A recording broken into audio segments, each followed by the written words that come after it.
All right, let's dive right in. Today, we're going to tackle one of the biggest myths out there about the natural world. You know the one I'm talking about. The whole idea of the ruthless, dominant alpha. So let's get into it and see what animal societies can actually teach us about power and maybe more importantly, cooperation. I mean, we've all heard that classic phrase, right? Survival of the fittest. And, for most of us, it probably brings up this image of a constant, brutal fight for the top spot. It's this picture of nature as this relentless dog-eat-dog world where only the most aggressive one gets to wear the crown. But is that really what it's all about? I mean, what if fittest doesn't just mean the biggest or the strongest or the one with the loudest roar? What if it means something, well, something completely different? That's the big question we're going to dig into. So let's start with that word we hear all the time, alpha. It's a term we've kind of plucked from the wild and started using for, well, everything. But here's the thing. Its scientific roots are, shall we say, a lot shakier than most people realize. I mean, just think about it. How many times have you heard someone talk about the alpha male in the office or the alpha of their friend group?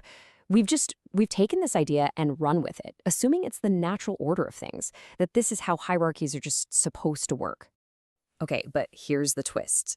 The science? It actually tells a totally different story. This whole concept is basically built on a giant misunderstanding. Get this, the very scientist who came up with the term alpha wolf ended up spending years trying to correct the record, admitting his early research was just wrong. It was based on flawed observations of animals in captivity, not in their natural habitat. And to really get why, we have to go straight to the source of the myth itself, the wolf pack. Because it turns out this classic example of an alpha in action, well, we've had it all wrong. So, the myth is this lone alpha wolf who rules with an iron fist, constantly fighting off challengers. But the reality? It's a family. The pack leaders aren't some ruthless dictators. They're the parents. Their job is to lead the family, take care of the pups, and organize hunts so everyone can eat. It's not about dominance at all. It's all about responsibility. And when you look at how they actually live, it's pretty incredible. This isn't some cutthroat free-for-all. It's a cooperative unit. Everybody shares the prey, no matter their so-called rank. And get this, they actually reconcile after fights to keep those family bonds strong.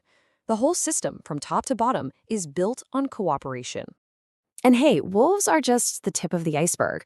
Once you really start to look around the animal kingdom, you find that nature's social playbook is, wow, it's incredibly rich and diverse. It's full of all these sophisticated strategies that have absolutely nothing to do with some simple alpha leading the charge. I mean, just look at elephants. Their herds are actual matriarchies. The one in charge is the oldest, most experienced female. And her leadership isn't about physical strength, it's about knowledge. She's the one who remembers where to find water during a drought. That's real leadership. And then you've got the absolutely wild world of what we call eusocial insects.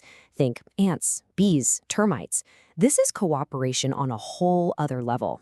You have a single queen who does all the reproducing, and everyone else has these super specialized jobs all working for the good of the colony.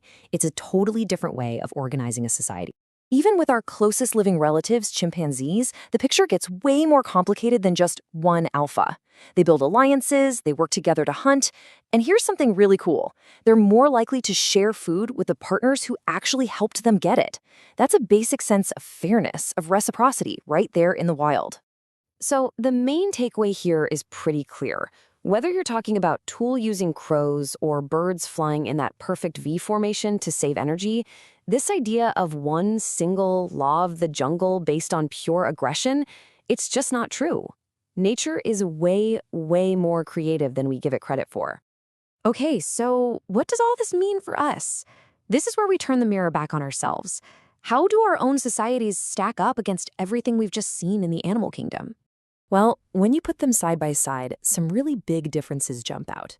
For most animals, their roles are pretty much set by biology. For us, it's almost all cultural and super flexible.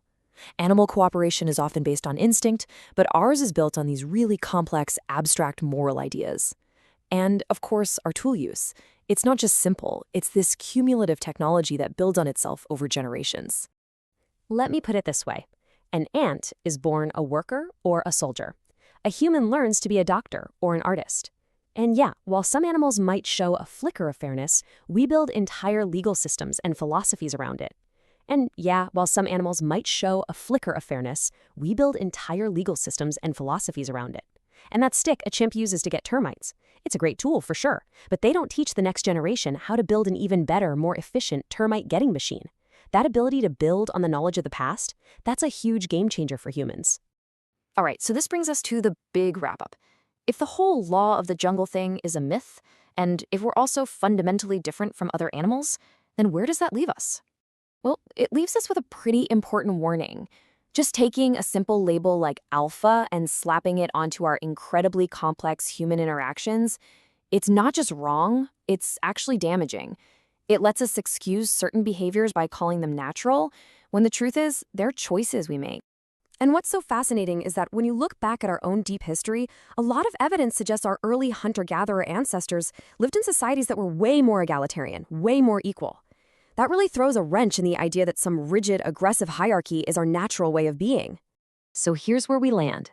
Nature doesn't just hand us one simple blueprint for how to organize ourselves. It shows us a whole spectrum of possibilities, where cooperation is clearly just as powerful, if not more so, than competition.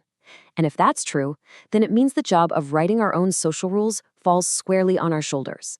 The real question isn't about some pre-written law of the jungle. The real question is, who do we choose to be?